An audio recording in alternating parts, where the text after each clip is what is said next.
जय जोहार, जय हिंद। 100 डे CGPSC चैलेंज में आपका स्वागत है। और आज हम लोग 44th डे कर रहे हैं ट्राइबल डेवलपमेंट इन छत्तीसगढ़।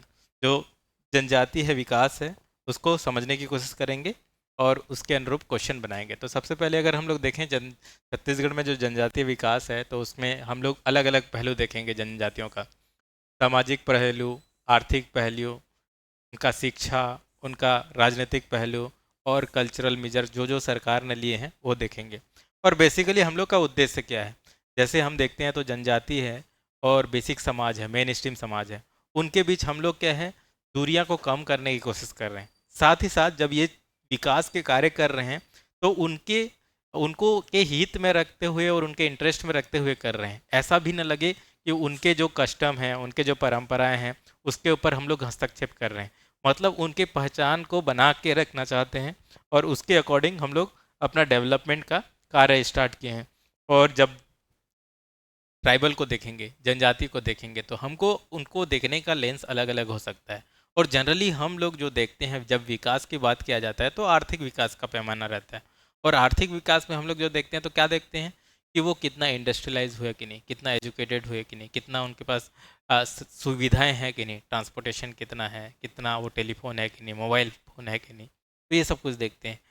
और इसके अकॉर्डिंग हम लोग देखते हैं और समझते हैं कि हम लोग का जो विकास का तरीका कैसे होना चाहिए जो जनजाति समुदाय पे। तो अगर इसका ऐतिहासिक रूप से देखा जाए तो एंशियंट पीरियड से ही हमारे पास जो जनजाति हैं, फॉर्चुनेटली इंडिया एक ऐसा देश है, यहाँ आज भी जनजाति हैं।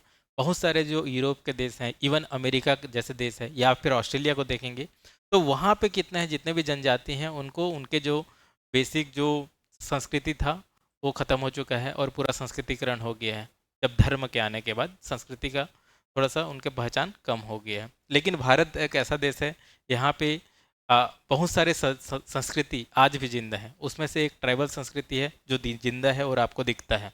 तो प्राचीन काल में तो जनजातियों का ही एक इवोल्यूशन वहीं से ही स्टार्ट होता है। दूसरा, लेकिन जो सबसे ज़्यादा जो है औपनिवेशिक काल है, औपनिवेशिक काल में जब स्टार्ट होता है, इंडस्ट्रियल रिवॉल्यूशन स्टार्ट होता है, तो एक जो संस्कृति में भी बदलाव आता है। और उसमें क्या होता है कि पहले जल जमीन जंगल को हम लोग एक अपने संस्कृति के रूप में अगर देखा जाए या फिर ट्राइबल लाइफ स्टाइल के हिसाब से देखा जाए तो उनसे वो जुड़ा हुआ महसूस करते हैं, जुड़े रहते हैं, उनका लाइफ स्टाइल ही जुड़े हुए हैं।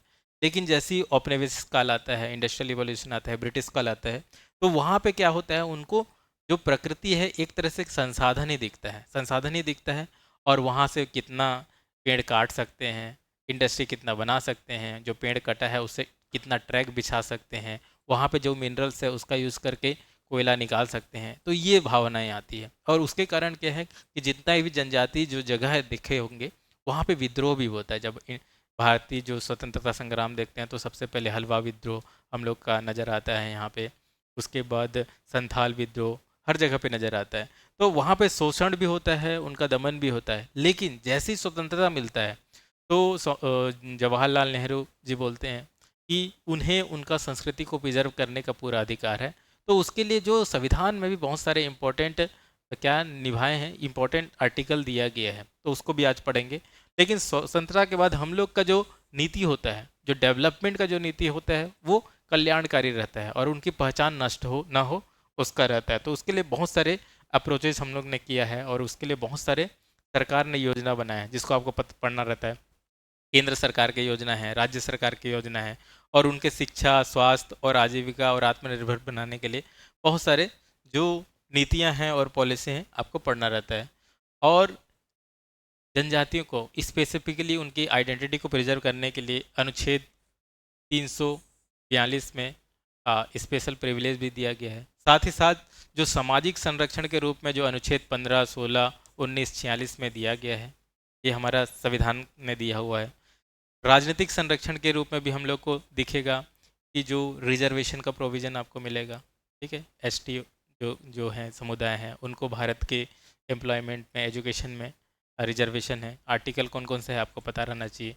उसके बाद नेक्स्ट जो प्रशासनिक प्रावधान भी है, एडमिनिस्ट्रेटिव स्ट्रक्चर भी है। जैसे आपको पता होगा जो 5th और 6th शेड्यूल है उसमें अनुसूचित जो जनजाति के जो एरिया है वहाँ पे स्पेसिफिकली जो रूल चलता है वो कस्टम के आधार पे भी चलता है। और वहाँ पे जो इंटरफेरेंस डायरेक्ट गवर्नर कर सकते हैं। तो ये एक तरह से हम लोग ने बहुत सारे प्रोविज़न दिया गया है उनके संरक्षण के लिए। और सरकार बहुत सारे जो एरिया को शेड्यूल एरिया घोषित करता है, और वो अलग अलग क्राइटेरिया अपनाता है और स्पेशल गवर्नेंस भी करता है। स्पेशली छत्तीसगढ़ को देखा जाए या फिर नॉर्थ ईस्ट के बहुत सारे जो ट्राइबल एरिया है उसमें आपको मिलेंगे फिफ्थ और सिक्स शेड्यूल। जो पांचवी पांचवी जो अनुसूची है वो आपको पढ़ना रहता है, उसमें संरचना क्या है, कार्य क्या है और छत्तीसगढ़ में क्या लागू है या नहीं लागू है, ये आपको देखना रहता है। तो उसके लिए ट्राइबल एडवाइजरी काउंसिल बना हुआ रहता है, जिसमें कि ट्राइबल लीडर्स रहते हैं, ट्राइबल एमएलएस रहते हैं, ट्राइबल प्रतिनिधित्व रहते हैं।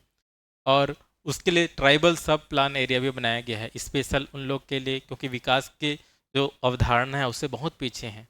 तो उनको साथ में लेके आने के लिए बहुत सारे अब ट्राइबल सब प्लान एरिया बनाया गया है। और एक बहुत सारे सेल्स और एजेंसीज भी हैं, डेडिकेटेड इंस्टीट्यूशन है जो ट्राइबल वेलफेयर के लिए काम करता है। और बहुत सारे एनजीओज भी हैं और कम्युनिटीज़ बॉडीज़ भी हैं जो कि उनके उस विकास के जो कार्य हैं उन तक पहुंचा जा सके। और छत्तीसगढ़ में जो शेड्यूल ट्राइब डेवलपमेंट अथॉरिटी भी है, उसका स्ट्रक्चर, फंक्शन और मेजर कौन कौन सा इनिशिएटिव लिया गया है आपको जानना रहता है। मैं यहाँ पे बस टॉपिक बता रहा हूँ कि कौन कौन सा टॉपिक है, ठीक। और साथ ही साथ हमको ये पढ़ना रहता है कि अगर जनजातीय हैं तो कितने परसेंट लोग हैं। तो हमको जनजाति का जो डाटा जो है एसटी के जो 2011 के सेंसस, क्योंकि अभी तक का जो जनगणना नहीं हुआ है, 2011 के हिसाब से देखेंगे तो छत्तीसगढ़ में लगभग 43 शेड्यूल कास्ट जनजाति हैं, 43 हैं जनजाति हैं। साथ ही साथ उनके जो पॉपुलेशन है लगभग 48.22 लाख है, यानी कि 30% है। तो आप कुछ भी योजना बनाते हो तो आप इन लोग को छोड़ नहीं सकते। आपके अपने विकास कार्यक्रम में या फिर आपकी जितने भी स्ट्रेटेजी में ये रहना ही चाहिए। इनका अगर राजनीतिक राजनीतिक जो विकास है उसको जानने के लिए उनका प्रतिनिधित्व देखना पड़ता है। तो लोकसभा में कितना प्रतिनिधित्व है, तो लोकसभा में भी यहाँ पे रिजर्वेशन है, ठीक। अनुसूचित जाति के लिए कितना है और छत्तीसगढ़ में उसका स्थिति क्या है। और जैसे कि ये जो इस बार जो चीफ मिनिस्टर बने हैं, तो ट्राइबल चीफ मिनिस्टर बने हैं, वो भी एक प्रतिनिधित्व को दर्शाता है हम लोग को, तो हमको पढ़ना रहता है। 342 जो अनुसूचित अनुसूची या अनुच्छेद है वो इनके लिए रहता है। एसटी पॉपुलेशन के लिए कौन सा प्रावधान है वो आपको पता रहना चाहिए।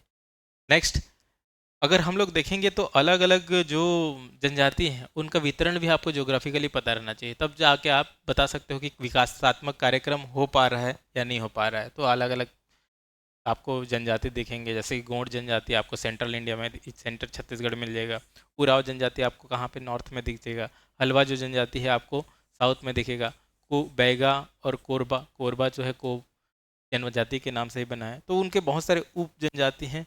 और ये क्यों हम लोग को जानना पड़ेगा, क्योंकि हम लोग जब डेवलपमेंट करेंगे तो उनका सांस्कृतिक डेवलपमेंट भी तो जरूरी है। तो कौन कौन सा जगह है, और संस्कृति डायरेक्टली प्रोपोर्शनल टू ज्योग्राफी, कौन सा क्षेत्र में है उस हिसाब से उसका खान पान रहना रहेगा ना, तो आपको पढ़ना रहता है। और उसमें से सबसे ज़्यादा इम्पोर्टेंट है जो जनजाति हैं भी उसमें भी बहुत सारे पिछड़े जनजाति हैं, जो विशेष रूप से जो कमज़ोर जनजाति हैं, जो पर्टिकुलरली वनरेबल ट्राइबल ग्रुप हैं, जो कि पूरे भारत में 75 हैं। कितने हैं? 75 हैं। ये एग्जाम में आ चुका है। और उस 75 में भारत छत्तीसगढ़ में कितना है? 5 हैं। छत्तीसगढ़ में 5 है। तो उनके बारे में जैसे कि 5 कौन कौन से हैं? बैगा, कमार, पहाड़ी कोरबा, बिरहोर, अबुझ माड़िया, ठीक। तो ये वाले जो जनजाति हैं उनके बारे में स्पेशल सरकार ने फोकस रखा है। और उनके सामाजिक आर्थिक दशा या फिर डेवलपमेंट के लिए बहुत से सरकारी योजना बना है, उनको भी हमें पता रहना चाहिए। अगर हम लोग ट्राइबल जो विकास की बात करते हैं तो बहुत सारे जो प्रॉब्लम हमको दिखते हैं। तो सबसे पहले जो आर्थिक रूप से हमको दिखता है वो क्या है? गरीबी दिखता है। क्यों गरीबी दिखता है? क्योंकि जो नापते हैं पैमाना, वो लोग अभी भी बहुत सारे जो कार्य है जो करना है, खेती किसानी कई जगह पे नहीं करता है, अब हालांकि करना शुरू कर दिए हैं। और दूसरा, जब उनके पास कुछ रहता नहीं है तो वो जनरली पलायन करते हैं, माइग्रेशन करते हैं। और दूसरा, कुछ लोग जगह पे आइसोलेशन की बात है, अलगाव की भी बात हो जाती है, जब आप कनेक्ट नहीं रहते। जैसे कि हम छत्तीसगढ़ से बस्तर की तरफ जाएंगे तब देखेंगे कि उन मेन रूट से जुड़े ही नहीं है, आपस में मिलजुल ही नहीं रहे हैं, तो क्या हो जाएगा? अलगाववाद की आते हैं। तो वहाँ पे फिर जनरली जैसे ही अलगाव नज़र आएंगे फिर कोई दूसरा आएगा और आपको भड़का सकता है। और उसी का कारण है नक्सलिज्म है वहाँ पे। ठीक। तो इसका समाधान क्या है? समाधान ये है कि जो विकास होगा समावेशी विकास करना है। विकास जो भी होगा समावेशी विकास अगर करते हैं या फिर जो उनके जो संस्कृति है उसका संरक्षण करते हैं, तो इसी कारण बहुत सारे जो हम लोग की सरकार है बहुत सारे प्रोग्राम करते रहते हैं, जैसे कि विश्व जो जनजातीय जो इवेंट हुआ था, फेस्टिवल मनाए थे यहाँ पे छत्तीसगढ़ में, तो इस टाइप से प्रोग्राम करते रहते हैं। अब हम लोग देखते हैं कि क्वेश्चन किस टाइप से क्वेश्चन आ सकता है या फिर प्रैक्टिस जो कर सकते हैं उसमें। Right a short notes on tribal advisory council. अब छत्तीसगढ़ की जनजातीय परामर्श परिषद पर संक्षिप्त टिप्पणी लिखिए। 2 नंबर में लिख सकते हैं। दूसरा आप प्रैक्टिस करते हैं, what is the role of Gram Sabha in schedule area under PESA act.